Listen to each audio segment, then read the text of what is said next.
കേരളത്തിൽ NDA seat നേടുമെന്ന എല്ലാ exit poll സർവേകളും പ്രവചിച്ചതോടെ മുന്നണിയിലേക്ക് വരാൻ തയ്യാറായി കൂടുതൽ പാർട്ടികൾ.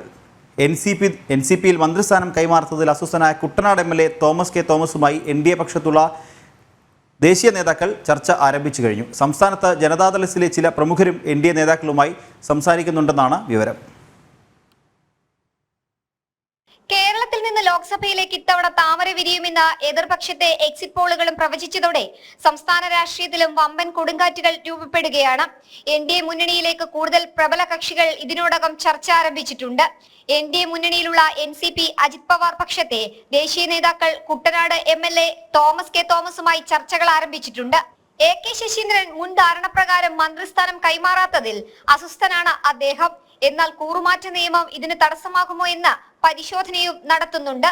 ഇതുകൂടാതെ ജനതാദൾ, കേരള കോൺഗ്രസ് പാർട്ടികളിലെ ചില പ്രബല ഗ്രൂപ്പുകളും എൻ.ഡി.എയിൽ ചേരാൻ ആഗ്രഹം പ്രകടിപ്പിച്ചുവെന്നാണ് വിവരം. ഇതിനിടെ കോൺഗ്രസ്, CPM എന്നീ പാർട്ടികളിലെ ചില പ്രമുഖർ കൂടി BJP പാളയത്തിൽ എത്താനുള്ള കരുനീക്കങ്ങളും അണിയറയിൽ സജീവമാണ്. ജനം, തിരുവനന്തപുരം.